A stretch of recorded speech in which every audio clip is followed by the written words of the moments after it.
Bonjour tout le monde, c'est Manef pour une petite aparté. Actuellement, on travaille sur la saison 2 du podcast. Pour ne pas vous faire attendre, vous allez retrouver les meilleurs podcasts qu'on a fait sur notre Spotify et sur YouTube. Donc n'hésitez pas à aller checker.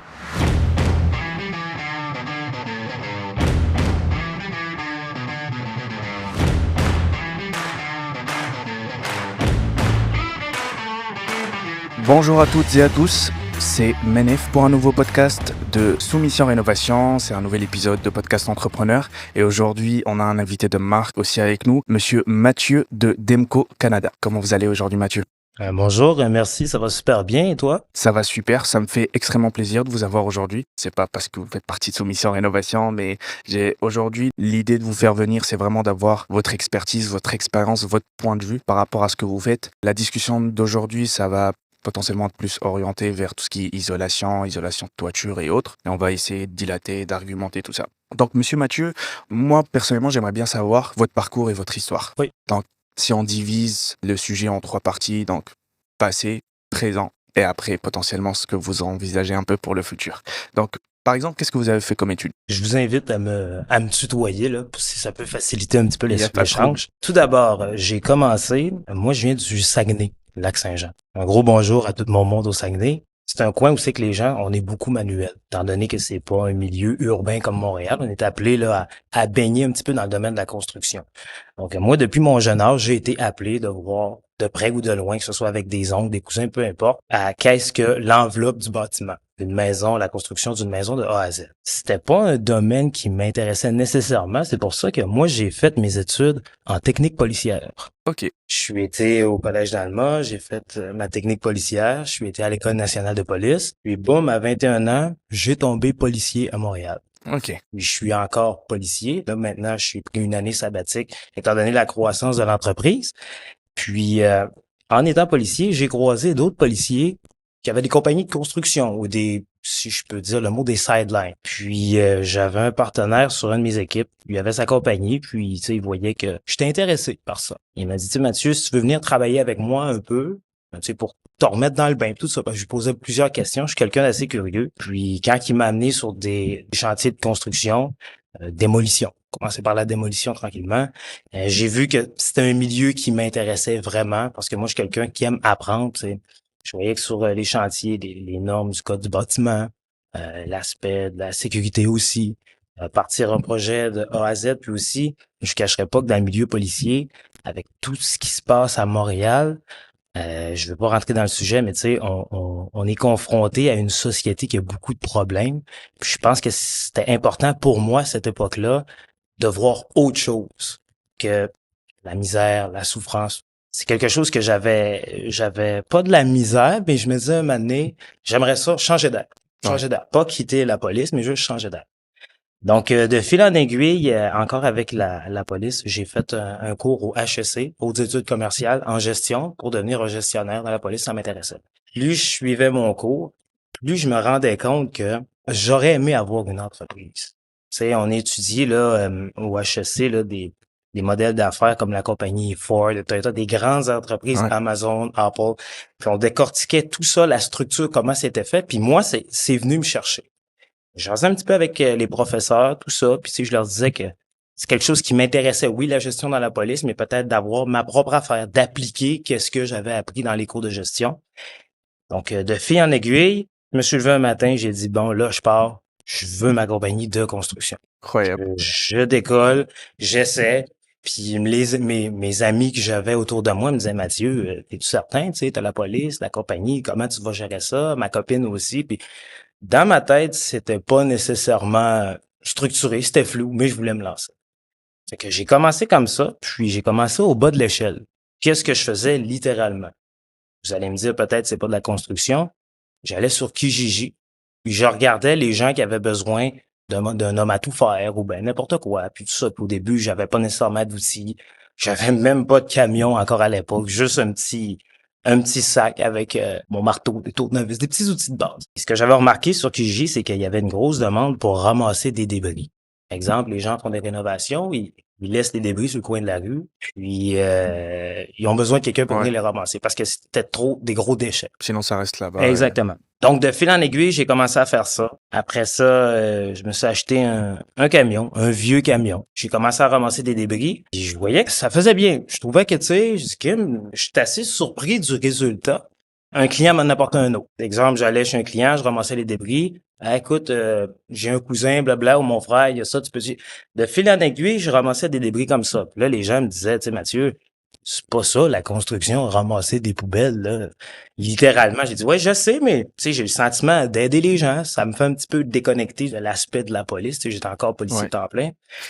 Excusez-moi, à ce moment-là, vous étiez encore policier? Donc, Oui. comment vous avez fait pour alterner les deux jobs? Avec la police, là, moi, le poste que j'avais, j'étais appelé à avoir un horaire qui était assez atypique. Travail de jour, on a des congés, travail de soir, congé, on fait une longue période de nuit. Après ça, j'étais appelé à avoir 6 jours de congé en ligne. OK. Donc, c'était assez flexible. C'était ça l'avantage aussi du poste que j'occupais dans la police. Puis les autres policiers me le disent aussi, avec l'horaire qu'on a, c'est plus facile d'avoir quelque chose à côté. Mhm. C'est pour ça que ça m'a permis d'avoir un petit peu de flexibilité. Là, après avoir ramassé un petit peu d'argent, je me suis acheté une remorque où est-ce que je pouvais mettre plus de débris dedans. OK. Donc là, avec ma remorque, c'est là que j'ai dit, OK, là, ça commence à être sérieux, le ramassage de poubelles. Là, avec ma remorque, je pouvais en faire plus. J'avais plus un volume de clients. Puis, tu sais, je parle de ça avec vous. Ça peut sembler anodin, mais c'était quand même assez lucratif de ramasser des poubelles parce que personne ne veut faire ça, mais il y a un besoin. Ouais. Suite à ça, par le fait même, j'étais inscrit au privé pour faire des cours pour obtenir ma licence d'entrepreneur. C'est la licence là, pour justement faire des travaux par rapport au bâtiment. Là, c'est la vraie construction, je vais appeler ça comme ça. En faisant mes études de construction, j'ai eu ma licence d'entrepreneur spécialisée, pas la licence générale spécialisée, mais je pouvais faire, exemple, une rénovation de la toiture sur des bâtiments là, unifamiliales. Pour le commercial, c'est sûr, il y a la commission de la construction, il y a d'autres réglementations, mais je pouvais faire des travaux. Puis le game changer qui est arrivé, c'est que il y a quelqu'un qui m'a téléphoné pour me dire, Mathieu, j'aurais besoin de ta remorque. J'avais affiché ça sur Facebook, j'ai une remorque pour des débris. Cette personne-là m'a téléphoné, m'a dit, Mathieu, j'ai besoin de ta remorque parce que on fait du bardeau, puis on va mettre le bardeau dans ta remorque. Je vais m'en souvenir toute ma vie. Je suis été porter la remorque à l'endroit où est-ce qu'ils faisaient les travaux. Puis la journée des travaux, il y a eu de la pluie. Donc les travaux étaient annulés, bien sûr. La toiture, c'est à l'extérieur. Mhm. La personne, elle m'avait payé. Je dis, écoute, reprends ton argent, t'as pas bénéficié de mon service, c'est pas grave. Il dit non, c'est une question de principe. Tu t'es déplacé, t'étais là, t'étais disponible, je te paye. Là, moi, j'étais un petit peu mal à l'aise. J'ai dit, écoute, je prends ton argent, là, j'ai pas pris ton service. Puis il dit non, mais il m'avait dit, je vais te reprendre une autre journée, puis je vais te payer pareil. Je me suis dit, ah, ben, OK. J'ai dit, je vais essayer de rencontrer cette personne-là. Ça s'est fait via les réseaux sociaux. Je l'avais jamais rencontré. Là, je vais accélérer un petit peu, mais somme toute, j'ai rencontré cette personne-là. Cette personne-là m'a dit, Mathieu, t'as de l'air d'avoir une tête sur ses épaules. Tu veux-tu qu'on pousse ta compagnie? Littéralement. Ben, premièrement, j'ai dit, bon, on se connaît pas, là. Non, mais il dit, écoute, la personne m'avait dit, Mathieu, je suis en affaires, ça fait un petit bout, tout ça, on prendra le temps de s'en parler, mais il dit, je vois un petit peu, qu'est-ce que tu me dis, comment tu te présentes, tout ça, ta vision. Il dit, moi, j'embarque. Il dit, j'aimerais ça qu'on parte, puis j'aimerais ça t'assister dans la compagnie. Donc là, moi, je me suis dit, bon, qu'est-ce que j'ai à perdre, qu'est-ce que j'ai à gagner, tout ça. Je me suis dit, oui, l'entrepreneuriat, c'est une aventure. Puis dans le domaine, j'étais vraiment un rookie, si je peux Mhm. dire, tu sais. Puis je me dis, ça peut être une sorte de mentorat, tu sais, quand on est entrepreneur, c'est important de bien s'entourer, puis surtout d'avoir un mentor, une personne clé. Exact. Et ça, je vais le répéter souvent, avoir un mentor, une personne clé sur qui s'appuyer quand on débute, c'est l'essentiel. Donc, j'ai accepté son offre, puis là, la compagnie, ça a commencé à débouler, là. À vraiment débouler, là. On parle de... J'ai quadruplé mon chiffre d'affaires depuis que cette personne-là est rentrée. On a rentré la toiture, on a rentré l'isolation, on a tout rentré. Wow. Puis on a bâti Demco Canada. C'est en quelle année que ça s'est passé? Il y a 2 ans environ. Puis moi, j'étais, tu sais, ma compagnie, je l'avais ouverte en 2020. Je l'ai rencontrée en 2021 dans le coin du mois d'octobre. Puis là, jusqu'à présent, aujourd'hui. Incroyable comment les choses se font. Oui. Puis il y a beaucoup de gens autour de moi qui doutaient, disaient que j'allais trop vite, tout ça. Puis tu sais, mon mentor, il est encore dans le décor aussi. C'est quelqu'un que j'apprécie vraiment puis que je respecte aussi. On est devenus partenaires puis amis par la force des choses.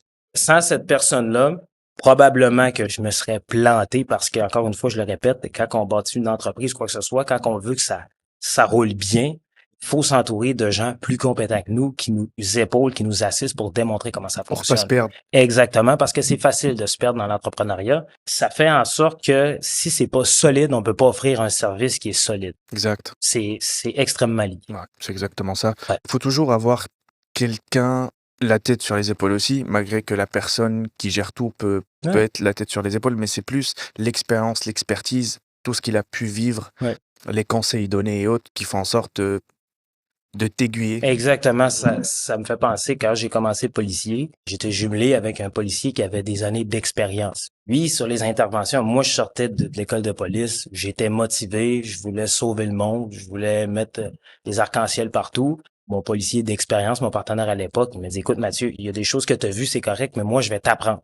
Ça, faut faire ça comme ça c'est comme ça, Bien le sûr. pourquoi, ça aide beaucoup pour pas s'égarer parce que souvent les jeunes entrepreneurs, puis je me considère encore comme un jeune entrepreneur, on veut tout briser, on veut tout défoncer, on veut donner le meilleur, mais des fois, plus on veut se rapprocher de notre but, plus on s'en éloigne sans s'en rendre compte.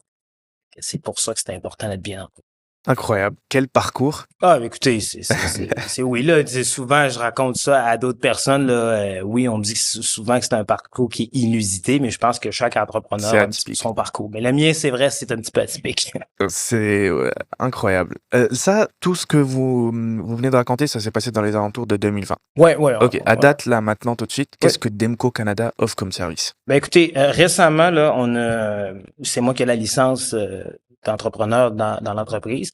On est devenu entrepreneur général, donc là, on peut avoir accès à des plus gros projets. J'ai aussi passé les examens pour faire des bâtiments neufs pour ensuite les revendre. J'ai fait la licence GCR qu'on appelle. Excusez-moi, c'est quoi cette Oui, licence-là? c'est le plan de garantie pour les maisons neuves. Exemple, bâtir une maison, puis la revendre à quelqu'un qui désire l'acheter. Ok. Il y a un plan de garantie pour protéger l'acheteur. Puis ça, c'est une autre licence qu'il faut aller passer. Donc, on est bien équipé pour faire de tout, en fait. Puis, généralement, suite à la rencontre de mon mentor, comme j'ai dit, tout de suite, le plan était fait. On va dans la toiture, que ce soit le bardeau résidentiel, la toiture plate, membrane élastomère, toiture en asphalte et gravier. On s'est dirigé là-dedans. Ça a bien fonctionné. Suite à ça, on s'est rendu compte que la toiture puis l'isolation, c'était très, très, très lié. Parce que souvent, les gens qui avaient des problèmes de toiture, c'était pas nécessairement leur toit qui est en mauvais état, mais c'était l'isolation. Ok. Donc, après ça, étant donné qu'on a vu qu'il y avait un lien, on s'est dit, on va se perfectionner en isolation aussi. Donc, on est rentré dans l'isolation, ça l'a bien été. On a eu des bons commentaires, ça s'est super bien été. Donc, vous y êtes plus allé par étapes, on va dire. Exactement, Toiture, exactement. ok, on gère ça. Mais à partir du moment où, par exemple, dans plusieurs cas de figure, vous faites de la rénovation, mais vous vous apercevez que, ok, même si je remplace tout le toit, ça va pas potentiellement régler le réel problème du client. Donc, vu que vous pouvez rien faire, bah, vous faites juste le toit et vous vous en allez. Le meilleur moyen, c'est encore de maîtriser et de gérer ce qui est en Exactement. dessous du toit, l'isolation directement. Exactement. Je vais vous donner un exemple concret. Quand j'allais rencontrer des clients qui disaient qu'il y avait un problème de toiture, c'est sûr que, tu sais, le client, généralement, des fois, il y en a, ils vont pas nécessairement sur leur toit de maison. Ouais. Ils restent au niveau du sol, ce qui est tout à fait normal, puis ils regardent le toit. Ah, j'ai vu ci, est-ce que c'est normal, j'ai vu ça. C'est tout à fait normal. Puis, je me rendais compte, parce que c'est moi qui faisais les estimations, que les clients, les problèmes qu'ils me mentionnaient, c'était pas parce que le toit était en mauvais état. C'était l'entretoit, l'isolation qui était pas adéquate. Donc, eux, c'est sûr, exemple, en allant sur une plateforme comme Soumission Rénovation, eux, ils regardent que la conséquence du problème est sur le toit. Donc, automatiquement, ils se disent, le problème, c'est mon toit. Ouais. Ce qui est un raisonnement tout à fait normal. Mais c'est là que Demco, nous, on se démarque, c'est qu'en creusant un petit peu plus loin avec les clients, en posant les bonnes questions, en écoutant le client, ça, je le répète encore, en écoutant le client, moi, j'étais capable de voir, OK, tel signe, c'est pas la toiture, c'est l'isolation. Fait que là, les clients, ils me disaient, écoutez, souvent, les clients me disaient ça, Mathieu, est-ce que vous êtes sûr? J'ai 2 entrepreneurs en toiture qui sont venus, ils m'ont dit que c'était la toiture, ils m'ont fait un prix, vous êtes le seul qui me parlait d'isolation. Donc là, je tombais un peu dans une espèce de bataille de vraiment démontrer que... C'est ce problème-là. Exactement. Et non, Puis littéralement, qu'est-ce que je disais aux clients? Je leur disais, écoutez, faites votre toiture. Dans 1 an, rappelez-nous, vous me direz si le problème est réglé. Malheureusement, ça allait arriver, une cliente me rappelait, dit Mathieu, j'ai refait mon toit, ça m'a coûté une grosse somme. mon problème est pas du tout réglé. Ouais. La compagnie dit que c'est pas de sa faute, qu'ils ont réglé la toiture, puis la compagnie X, elle avait raison.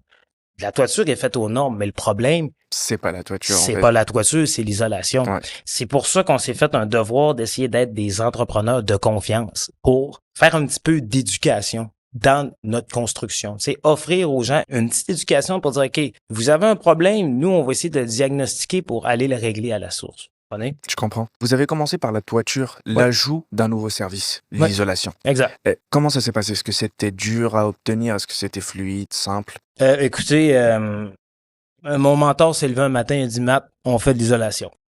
Aussi simple que ça. OK, c'est bon. Donc, on a fait les recherches nécessaires. On est allé voir des fournisseurs. On a pris l'information nécessaire pour offrir un service de qualité. On s'est informé. On a vu, dans l'isolation, c'est quand même assez large. On a vu qu'est-ce qu'on aimait faire, qu'est-ce qu'on pourrait faire. Puis, il y a souvent aussi une question d'argent aussi, Ouais. l'équipement associé à ça. Donc, on s'est dit, on va tomber dans l'isolation, mais le plus possible, les entre-toits. Parce que ça reste lié à la toiture, puis nous, on a une expertise en toiture aussi. Donc, on prend un autre champ d'expertise, mais on s'éloigne pas trop. Oui, ça reste collé, ça reste dans le même Exactement. environnement. Donc, Exactement. c'est pas comme si c'était la toiture et les fondations de la maison. Oui, c'est ça, il y a une bonne différence. Là. Exact. Ok. Est-ce que quand vous vous êtes lancé dans tout ça, vous avez commencé à gérer et la toiture et l'isolation? C'est quoi les premiers défis, si on peut dire? Est-ce que vous avez peut-être vécu des freins par rapport à ça? Soit au niveau des clients, ou au niveau des fournisseurs, ou au niveau de la faisabilité des projets ou autre? Il y a toujours, c'est ce que j'ai appris en affaires, c'est qu'il y a toujours des défis. Il y a toujours des défis, il y a toujours des enjeux.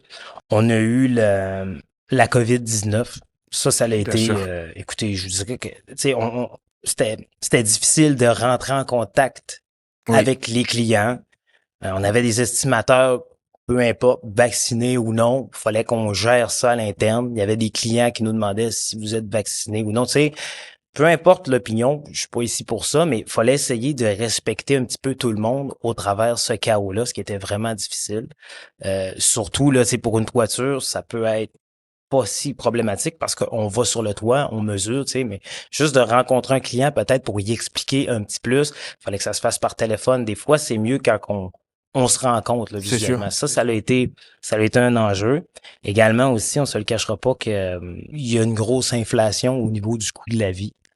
Puis ça fait en sorte que tu sais les gens au niveau du budget pour faire des rénovations, ça l'a drastiquement changé. Ouais. C'est normal que les priorités pour les familles, c'est de mettre du pain sur la table pour tout le monde. Donc peut-être que toiture, isolation, ça devient secondaire. Là. Ça devient vraiment une dernière priorité. Puis ce qui était malheureux, c'est qu'on a dû côtoyer des clients que leur toit, exemple, était vraiment en mauvais état, ça pouvait être dangereux pour le bâtiment, mais qu'il n'y avait pas les sous nécessaires pour les réaliser, ou peut-être que de réhypothéquer la maison pour aller chercher du financement, c'était peu envisageable. Donc, il a fallu qu'on s'ajuste par rapport à ça aussi, parce que offrir les services, avec l'inflation, il y a eu un impact direct, puis je parle au nom peut-être de toutes les entreprises de la construction. Il a fallu se réajuster par rapport à ça. Puis sinon, comme je dis, là, un enjeu aussi qui peut sembler banal, mais qui peut être problématique, c'est le fameux beau-père puis le beau-frère. Ah, mon beau-frère, il me dit que c'était comme ça. Ah non, mon beau-père, il est venu, il a dit ça, honnêtement, d'être en compétition avec d'autres entreprises, ça fait partie de l'entrepreneuriat, c'est une saine compétition. Mais compétitionner contre un beau-père puis un beau-frère, on dirait que c'est toujours plus dur. On dirait que le beau-frère a toujours raison. Ah, il connaît ça. Oui, mais là, c'est souvent, ça peut sembler anodin, mais c'est presque notre ennemi numéro 1. Là. Quand j'ai un client qui nous dit que j'ai un chum ou un ami, ou lui, il connaît ça, il a bâti des mains. Là, je sais qu'il faut que, tu sais, je leur explique les principes du code du bâtiment, les normes, tout la ça. Réglementation, les lois, c'est pas pour rien que... Exactement. Si ton beau-père ou ton beau-frère, fais-le venir, il remplace toi, tout ça. Exactement, tu sais, c'est ça. Ça a été, c'est souvent notre ennemi numéro 1, là, que, tu sais, que le client, il se fie à des croyances. Peut-être que le beau-frère a raison ou que le beau-père a raison, c'est pas ça. Je dis pas que, tu sais, faut pas les écouter. Mais nous, tu sais, on est des professionnels. On est régi par le code du bâtiment. Peut-être qu'on va apporter des affaires de plus que le beau-frère apportera pas. On est capable d'offrir une garantie. S'il y a un problème, on revient. Puis tu sais, avec le beau-frère, s'il y a un problème, je pense pas qu'à Noël, c'est là que ça va se régler, tu sais. Ouais, effectivement. Mm. Juste si on fait un step back par rapport à la partie, en fait, je veux savoir comment vous vous adaptez aux réalités. Je pense que le fait qu'il y a beaucoup plus de personnes qui n'ont pas potentiellement les moyens d'investir Ouais. ou de faire ce type de Mhm. job-là, comment vous pouvez être flexible par rapport à ça? Est-ce que, par exemple, vous vous offrez de l'aide au niveau du financement? Oui, oui, le financement, là, on l'a offert beaucoup. Les clients aimaient ça. Puis aussi, on est capable aussi d'ajuster des programmes personnalisés pour des clients. Exemple, nous, on demande toujours un dépôt avant le début des travaux pour Mhm. démontrer, pour voir le sérieux du client. Puis, il y a des clients qui nous ont dit, écoutez, je vais être juste en mesure de vous payer en 3 versements, quoi que ce soit. Donc, on regarde vraiment avec le client. Est-ce que nous, en tant qu'entreprise, on peut l'accommoder? Puis, est-ce que le client est accommodant aussi? Est-ce que on veut aller vers la solution? Ouais, Si on est une entreprise, qu'on est capable de parler avec nos gens, on essaie d'être proche de nos clients. Puis, encore une fois, je répondrais que c'est du cas par cas. C'est peut-être que votre situation, c'est pas la même situation exact. que le Ouais. voisin. Donc, on essaie d'offrir des plans vraiment adaptés pour chaque personne, quand on peut se le permettre. Parfait. Ça a été simple ou difficile d'implanter cette manière de faire? Je dirais que non, parce que du financement, écoutez, tu sais, il y a des toitures, on avait une promotion l'été dernier, c'est qu'on fait les travaux, vous payez dans 1 an. Ok, Puis dans 1 an, il y a un amortissement qui peut aller de 5 à 10 ans. Donc, il y a vraiment des clients qui nous ont dit, sans cette option, je n'aurais pas pu faire les travaux. d'accord, Littéralement. ok. Donc, on a mis beaucoup d'emphase là-dessus. Puis, il y a des clients qui nous ont dit, écoutez, oui, c'est bon. Je fais plus venir d'autres entrepreneurs. Vous êtes les seuls à nous l'offrir. Donc, c'est vraiment quelque chose qu'on a implanté et qui a vraiment fonctionné. Il n'y a pas eu de transition, quoi que ce soit. Je pense que les gens qui n'avaient besoin étaient juste vraiment contents. Incroyable. Bah, je pense que ça aide énormément les personnes, Absolument. surtout dans le cas où les travaux sont limite nécessaires. Oui, Et comme vous avez dit tantôt, il y a des situations où le toit peut causer beaucoup plus de dégâts au niveau de la structure du bâtiment, les infiltrations d'eau, la exactement. condensation, Exactement. énormément de problèmes. Donc parfois, c'est vrai que pas, c'est dans la vie de tous les jours, c'est pas proportionnel à j'ai plus d'électricité ou il faut. Exact. C'est pas quelque chose de. Les personnes ne le voient pas potentiellement comme vital, mais ça a une réelle importance et impact sur le logement. Oui, Donc faut vraiment faire gaffe à ça. exact. Euh, Depuis que vous avez commencé à offrir le service d'isolation, Oui, est-ce que vous avez remarqué, je ne sais pas si je peux appliquer le mot tendance sur ça, mais une nouvelle manière de faire? Un oui. nouveau matériau qui peut-être que les personnes veulent obtenir ça, parce que voilà, il y a plusieurs points positifs à Oui. l'utiliser ou autre. Oui. Écoutez, souvent, qu'est-ce qui arrive maintenant, c'est que les gens font affaire avec des instances comme Écovert ou Renault Climat. Ok, Ça, puis je lance le message à tous. Là, ça, c'est une instance, c'est gratuit, c'est offert par le gouvernement. Eux, ils viennent dans votre maison, ils regardent les fenêtres, la fondation, la structure du toit, tous les endroits qui sont susceptibles d'avoir des pertes de chaleur. Comme ça, eux, ils peuvent vous dire, écoutez, on vous fait un plan, appelez les entrepreneurs nécessaires, puis nous, on vous donne une subvention si vous faites en sorte que le rapport énergétique de la maison, en termes d'énergie, de chaleur, est mieux, est positif.